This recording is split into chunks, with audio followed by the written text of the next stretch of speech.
Are you ready to wake up? You are now entering Dreamland.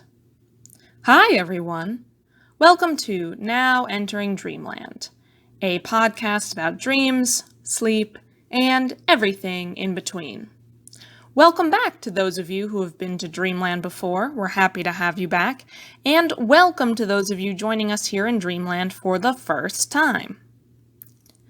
It is time for a new episode of Now Entering Dreamland, and this is going to be a special episode, a type of episode I've never done before. As an homage to one of my favorite podcasts, My Favorite Murder, this is going to be a quilt-style episode. A quilt episode is an episode that combines a few pieces of many topics to create one episode. I hope you enjoy it. And if you do, I might be doing more of these. So, topic 1. I have been reading old paperback books that I haven't read in years. That might seem very boring, but I have a bunch of books that I got from my childhood home, and I'm starting to go through them. Reading these books have made me realize two things. One, I used to read a lot, like a lot. And two, I should read more now. One of the books that I just read is The Giver by Lois Lowry. And rereading this book for the first time in years struck me because I think I created my entire theory about dreams and dream interpretations based on this book. If you haven't read this book, just know that it is a classic and you can find spoilers all over the internet. It was the first book of what became a series called the Giver series, and the first book and all of the subsequent books are very popular. I read them all. In my opinion, I really like Lowry's book Number the Stars more than The Giver, but I digress. That has nothing to do with what I'm about to say. But if you don't know what The Giver is, I will give you a short synopsis of the book here. So the book is about a main character. He is a tween boy named Jonas, and he lives in a very regimented society that makes everyone in the community report on their dreams every morning. And that's not the only thing they have to report, but that's a big part of their day. They wake up in the morning, and if they have dreams, they report their dreams to their family. And typically, these dreams mean something to the community members and the community leaders. For example, they can signify the beginning of puberty, which is kind of where Jonas is at the very beginning of the book.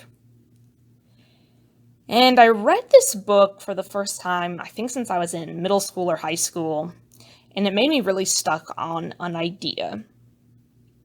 I am a person that tends to think that dreams mean something.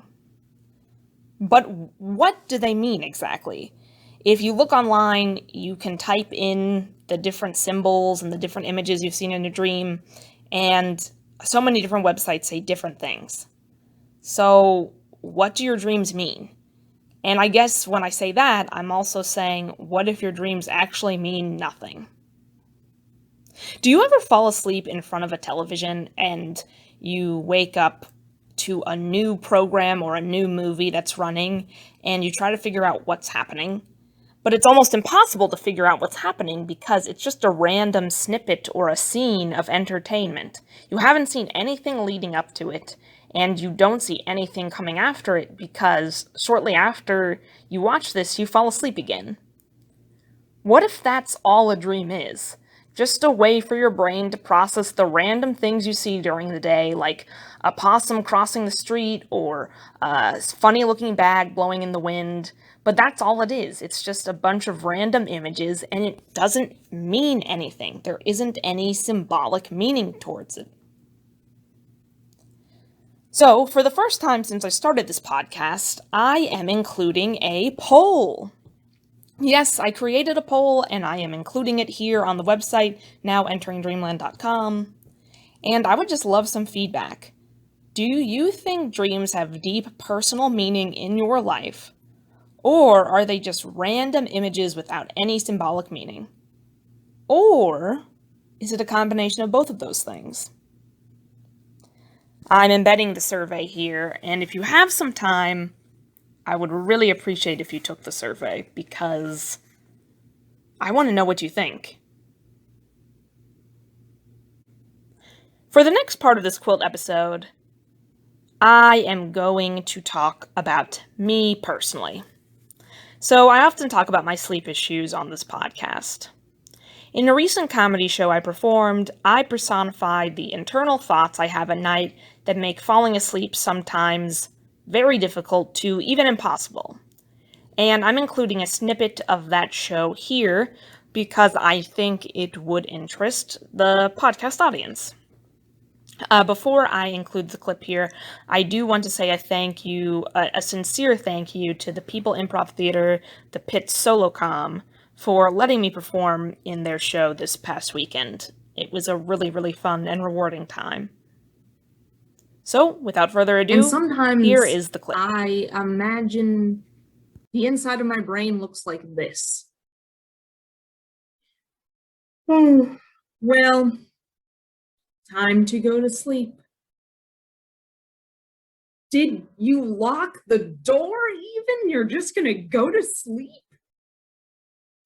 Yes, I'm going to sleep, and yes, I locked the door. But did you check? You know what else you should check while you're up?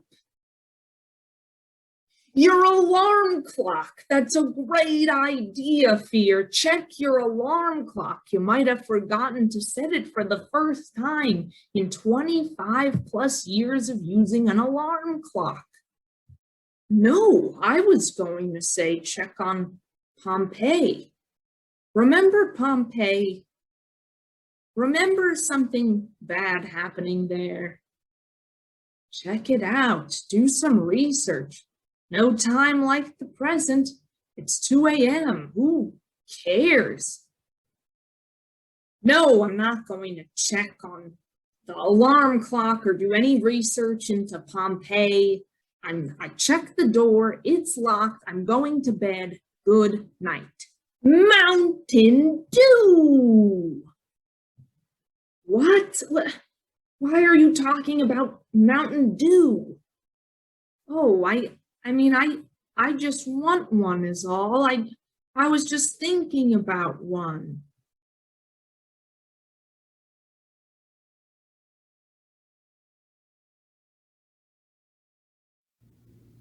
On another note, I went to North Carolina this past weekend and I slept like a baby. Normally, I sleep terribly when I'm away from my own bed. On one hand, I could chalk this turn of events to just sheer exhaustion. I was just super, super tired.